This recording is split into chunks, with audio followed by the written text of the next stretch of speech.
Alors, si vous avez des questions, vous pouvez m'envoyer ça sur chat. Alors, je vais essayer de faire 20 minutes et ensuite, il y aura peut-être 10 minutes de questions-réponses de telle façon que vous pourrez poser des questions si vous ne voulez pas nécessairement les poser sur le chat. Alors, n'hésitez pas. Premièrement, pour ceux qui ne nous connaissent pas, qui ne pas pères séparés, notre mission principale, on est là pour accompagner, informer les pères séparés, les hommes dans la transition de vie liée à la rupture d'union. On est là pour aider les papas à maintenir le lien père-enfant. On est très préoccupé par la santé et bien-être des papas, toujours dans l'esprit de la coparentalité, de vouloir communiquer avec la maman, même si le conflit est élevé. Notre but est indirectement aussi, c'est de prévenir donc le comportement suicidaire, le conflit de couple et bien sûr la violence conjugale. Nos valeurs principales, c'est vraiment d'aider les papas quand on les reçoit et qui sont en crise, de les accueillir sans non-jugement. Les accueillir dans le non-jugement, excusez-moi. On reçoit les papas des 5 continents. Alors, on veut vraiment respecter la diversité des papas qui viennent selon leur culture, leur milieu. On est basé sur 3 P, donc la présence pour soi-même, la présence pour son enfant, la patience, parce que des fois, dans les conflits majeurs, dans la majeure partie des papas qui vivent, faut être patient. Il faut aussi beaucoup de persévérance, parce que bien souvent, quand il y a des éléments juridiques, faut persévérer. Et on est dans le pardon, que j'expliquerai un petit peu tantôt dans le processus de deuil. Notre valeur principale est d'être toujours dans l'esprit de la coparentalité, même s'il y a un conflit élevé, de toujours trouver un moyen pour informer la maman des enfants de ce qui se passe et toujours faire attention à ce qu'on dit, d'être respectueux, même peut-être si des fois l'autre ne l'est pas. On informe beaucoup les papas, on appelle ça la justice participative. C'est l'alternative à la cour. On veut toujours donner la possibilité au papa de peut-être regarder la médiation, des ententes hors cours, que ce soit avec un avocat, que ce soit avec un notaire. Donc, on informe les papas de toutes les possibilités. Puis aussi, des fois, malheureusement, quand le pré juridique ne fonctionne pas, mais on accompagne aussi les papas à comprendre et à informer le papa des différentes étapes et démarches au niveau de la Cour supérieure, de la Chambre de la famille.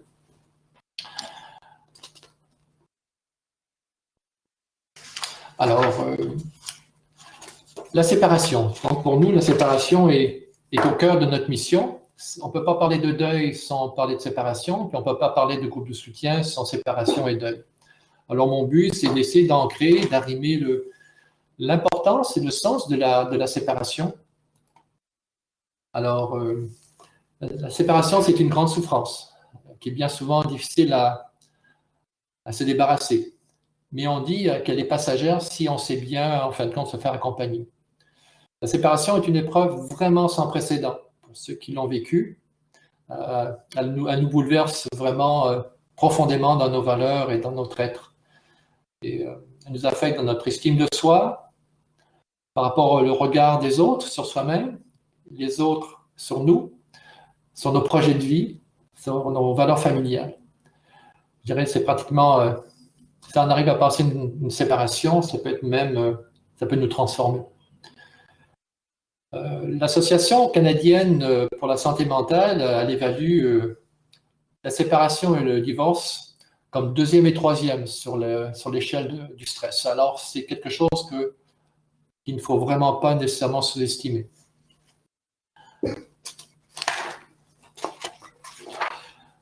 Je voudrais juste souligner quelques pertes rapides. Et celle qui est soulignée en rouge, c'est ce qu'on observe et on constate avec les papas qui viennent nous voir. Et le rêve familial, l'éloignement de son enfant et la stabilité financière, c'est une des 3 raisons principales pour lesquelles, en fin de compte, les papas viennent nous voir. Et ça ressemble beaucoup à ce que Diane avait partagé plus tôt ce matin. Et le plus gros, une des raisons principales pour lesquelles le papa vient nous voir, c'est bien souvent quand il est épuisé, puis il réalise qu'il est en train de perdre le lien avec son enfant. Il y a d'autres pertes aussi, bien sûr, le lieu de résidence. Quand ils sentent qu'ils sont, j'appelle ça, sur le bord du précipice physiquement, mentalement, ils ont aussi perdu le réseau social. Ils ont bien souvent perdu leur emploi. et ils ont bien souvent perdu confiance dans le système juridique. Mais néanmoins, on réalise que il y a des pertes. On peut regarder aussi donc les pertes d'un point de vue positif. C'est les papas qui viennent au groupe de soutien, qui viennent où on accompagne, ils arrivent bien souvent à recouvrir en fin de compte leur estime de soi, par le partage, par l'accompagnement dans le non-jugement. Alors voilà quelques faits significatifs sur les pertes. Voilà quelques symptômes, quelques comportements qu'on voit qui sont significatifs, particulièrement celui du haut. Les papas qui s'isolent, c'est bien souvent associé au sentiment de la honte et de cette fameuse socialisation masculine de dire que moi je vais pouvoir m'en sortir, puis on réalise que la séparation. Et donc bien souvent ces papas qui se sont isolés sont complètement épuisés quand ils viennent nous voir. Donc l'isolement, c'est un des facteurs majeurs en fin de compte qui fait que les papas sont peut-être plus difficiles à rejoindre. Ils sont bien souvent désorganisés, côté gauche. Quand on leur demande comment ils vont dire oui, je vais bien, mais quand on leur demande une deuxième, troisième fois, ils vont dire qu'ils dorment mal, qu'ils n'arrivent plus à manger, qu'ils ont maigri ou qu'ils ont grossi. Et beaucoup dans les perceptions des papas, ils n'ont pas toujours la perception juste de leur santé mentale et leur santé mentale et leur santé physique. Alors, il y a beaucoup d'absences inhabituelles au travail, un discours bien souvent parfois confus et puis des fois un peu agressif. Voilà. Puis ils ont bien souvent tendance à nier leurs émotions par rapport à ce qu'ils vivent. Alors, quelques symptômes importants, peut-être que vous reconnaissez, vous. Alors, c'est important de vraiment bien comprendre ce que c'est le deuil. Et moi, j'ai eu le grand privilège d'être formé avec Jean Mambourquette, qui était aussi un psychologue qui a fait une grande partie de sa vie, sa carrière sur le deuil et la séparation. Puis il nous a aidés à 22 ans à créer justement un processus de deuil que je vais vous expliquer tantôt. Puis lui, il dit le deuil, c'est une façon de passer à travers la douleur, en disant bien qu'effectivement, la séparation, c'est temporaire. Il faut savoir effectivement y faire face. C'est un processus émotionnel et psychologique qui peut tendre vers la réparation, si on le fait correctement. Ce processus de deuil fait partie du processus normal de la vie, et c'est vraiment pas une maladie. Alors, donc, on parlait tantôt d'une question sur la maladie mentale et la santé mentale. Mais la séparation, effectivement, ça déséquilibre la partie de la santé mentale. Et pas nécessairement la maladie mentale, bien que si cet aspect-là de la séparation est peut-être pas pris en compte sérieusement dans le soutien et l'aide, ça peut effectivement glisser une forme de maladie mentale. Donc, la séparation pourrait être qualifiée comme une dépression situationnelle, comme on dit au papa, et temporaire, si on se fait aider. Puis nous, bien sûr, le groupe de soutien, c'est notre service phare qui aide les papas justement à passer cette période dans le partage. On est comme le roseau. Le roseau, il ne va jamais plier avec des vents de 150 km/h. Mais après un certain temps, quand on pense à soi, puis on se fait aider, mais le roseau, en fait, il revient un petit peu à sa forme initiale. Alors voilà un petit peu le cadre principal qu'on présente à tous nos groupes de soutien depuis 22 ans. C'est un tableau qui nous aide en fin de compte à aider le papa à se situer. Il y a 7 tables devant vous, donc le choc, le déni, le sens des émotions, la réalisation des tâches, de donner un sens à ses pertes et faire son pardon. Et éventuellement un héritage. Le pull, en fin de compte, c'est une approche qui a été adaptée pour des besoins d'hommes au papa traditionnel. C'est structurant, il y a des étapes, on peut se voir évoluer, c'est évolutif. Alors, puis il y a un cadre qui est clair. Il y a un début, puis il y a une fin. Alors, on ne parle pas pour parler dans les groupes de soutien que je vous montrerai tantôt. Le but de tout ça, c'est aussi de faire son deuil de son rôle de la relation conjugale et de passer peut-être beaucoup plus à une relation conjugale, coparentale. Alors, ce processus-là, en fin de compte, nous aide à passer, à se redéfinir comme amant, comme mari, en tant que papa. Alors, c'est peut-être fort aidant, justement, si on on a des difficultés, en fin de compte, surtout au niveau du juridique. C'est moins confus, les rôles sont mieux définis. Alors, voilà quelques éléments qui sont importants, qui fait que le papa vienne continuer à venir au groupe de soutien, il vient par rapport à la douleur de la perte de son enfant. Nous, on dit souvent au papa, si toi, tu ne prends pas soin de toi, tu ne pourras pas nécessairement prendre bien soin de ton enfant. Il ne faut pas oublier que ton enfant vit un deuil important. Et c'est important que toi, en tant que papa, que tu t'arrives à te maintenir, justement par les groupes de soutien ou par le partage, pour être plus attentif et vigilant auprès de ton enfant. Alors ça, c'est 3 éléments qui vont effectivement inciter le papa ou le motiver à rester avec nous dans les groupes de soutien, en fin de compte, parce que c'est des thèmes principaux qu'on aborde dans les groupes de soutien. Alors voilà un petit peu, on va passer à la deuxième partie. Donc c'est la partie déroulement. Alors depuis 22 ans à Pères Séparés, on fait des groupes de soutien tous les mercredis, ou à peu près. Depuis, je dirais, 4 ans, on fait maintenant des groupes en anglais, et c'est tous les 2 semaines. On fait depuis la pandémie, on fait des Zooms régulièrement, tous les mercredis et tous les mardis avec les papas. Et la chose qui est assez positive, c'est que maintenant, on arrive à rejoindre tous les papas de toutes les régions du Québec. La durée des séances dure à peu près vers 3 heures, 3 heures et demie. Il y a à peu près 4 à 6 papas qui viennent tous les mercredis et tous les mardis. Et ils ont à peu près 20 à 30 minutes de tour de parole. C'est des groupes ouverts. Si on parle bien groupe ouvert, c'est des papas, comme disait Diane plus tôt, c'est des papas qui ont bien souvent des professions atypiques. Ils ont des fois des gardes les mercredis. C'est des papas qui travaillent de façon autonome, ils ne peuvent pas travailler le mercredi. Alors les papas peuvent venir quand ils veulent. On leur demande toujours, quand ils viennent la première fois, de venir au moins 3 fois successivement, s'ils peuvent, de telle façon de créer une ambiance, des liens avec les autres papas qui viennent plus régulièrement. Alors voilà un petit peu le cadre et la logistique. Dans le groupe de soutien, il y a un début, il y a un milieu puis une fin. Le début, en fin de compte, on met la table. Le deuxième, on va parler du tour de table. Puis on termine toujours avec qu'est-ce que tu retiens de ta soirée. Alors je vais en parler juste un peu plus brièvement dans les prochaines slides. La partie qu'on trouve qui est importante pour garder une certaine cohérence, mais on n'a jamais rarement des difficultés au niveau du respect, en fin de compte, des règles de fonctionnement, mais on le répète.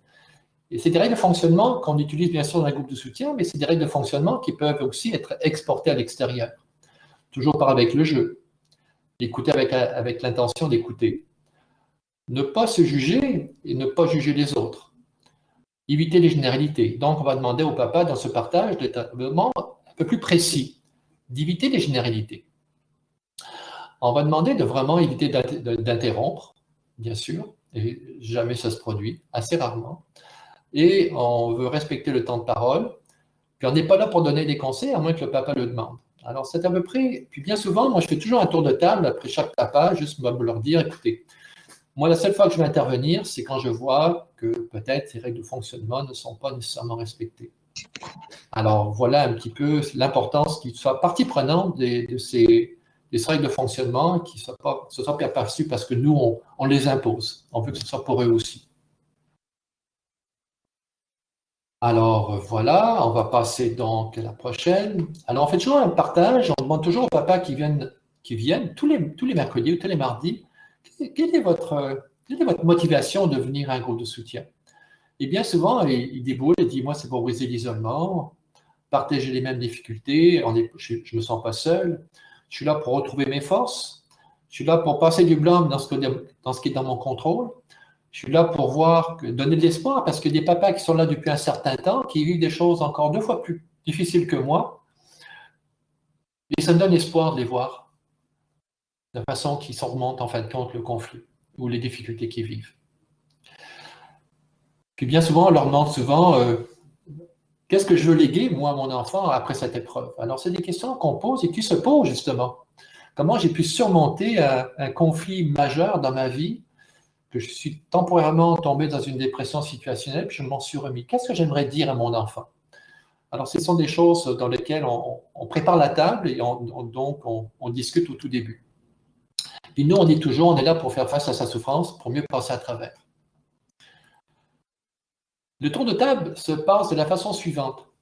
Les papas qui viennent pour la première fois, on va leur donner tout l'espace, tout le temps qu'il faut pour raconter leur histoire. Du début, de leur rencontre avec la maman de leurs enfants, comment ça s'est passé au milieu, à la fin, le conflit qu'ils vivent aujourd'hui. Et cette histoire est tellement importante qu'ils racontent cette histoire-là, comme disait Jean Mambourquette, même si je la raconte 150 fois, plus je la raconte, plus je donne un sens à mon histoire et plus je m'en détache. Alors c'est une façon effectivement donc d'accompagner les papas dans les groupes de soutien. On n'est jamais dans le pourquoi, on est toujours dans le nommer. Comment ça tu vis ça? Qu'est-ce qui se passe? Jamais on va dire pourquoi. Puis on finit toujours avec le papa qui vient pour la première fois. Tu penses à peu près, à quelle étape dans ton deuil, toi? Et les papas qui viennent régulièrement, on va leur dire quel est ton grand défi, en fin de compte, que ce que tu vis aujourd'hui. Quelles sont tes plus grandes forces qui t'ont aidé à surmonter effectivement cette que tu es. Et à chaque semaine, on suit les papas, justement, pour voir où ils en sont, et se voir évoluer, se voir progresser. Et on voit vraiment la différence, un papa qui vient même dans un groupe de soutien au début, puis même à la fin de 3 heures, 3 heures et demie, comme c'est peut-être bien souvent pas plus le même papa. Il reprend vie, il voit qu'il n'est pas tout seul, qu'il relativise, que bien souvent son histoire n'est peut-être pas aussi pire qu'il pensait. Et quelques témoignages. Je commence par le milieu, je réalise que je me suis tellement oublié. Il y a de l'espoir. J'ai été surpris d'entendre des papas aussi doux. J'apprends.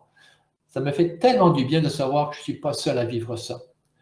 J'avance ici plus vite que même mes thérapies. Et bien souvent, papa va dire « maudite belle solidarité ». J'étais pas mal craintif en me voyant, en venant ce soir, mais c'était pas mal. Waouh! Alors voilà un petit peu quelques témoignages qui ont été pris il y a quelques semaines, donc c'est tout récent. Alors voilà. Alors il va me rester on va passer à la troisième partie.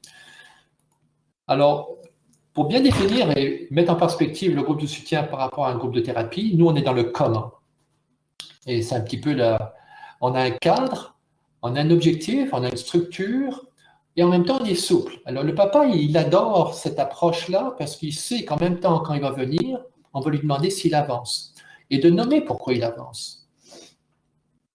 Dans le comment et dans le pourquoi, on est vraiment dans un groupe ouvert parce qu'on réalise que je regardais les profils socio-démographiques de Diane et c'est exactement ça. Nous, les papas, ils ne peuvent pas venir tous les mercredis. Ils sont bien souvent pris par rapport à tellement de choses, par rapport à la cour, par rapport à la garde, par rapport à leur travail. Alors, on veut vraiment garder cette flexibilité pour eux. Et on veut vraiment respecter cette contrainte auprès des pères. Et depuis la pandémie, il y a un élément positif, c'est que maintenant, les papas avec qui j'ai parlé dernièrement, ils se sentent plus à l'aise en Zoom qu'en présentiel. Puis en plus, on arrive à rejoindre tous les papas de toutes les régions du Québec. Puis bien souvent, j'ose dire à quelques reprises que le groupe de soutien a été éprouvé scientifiquement, que ça nous aide à surmonter effectivement notre séparation. Alors, on peut en parler. Alors, les éléments clés des conditions gagnantes par rapport à un groupe de soutien, c'est de prendre le temps d'écouter, de valoriser. Le nombre de fois qu'on valorise, que j'entends les papas se valoriser entre eux. Ils prennent le temps de communiquer les objectifs, les enjeux. Donc, on est structurant. Les objectifs sont clairs. On explique les enjeux. Les enjeux, c'est effectivement comment prendre soin de soi pour maintenir le lien avec son enfant. Parce que son enfant vit aussi un deuil.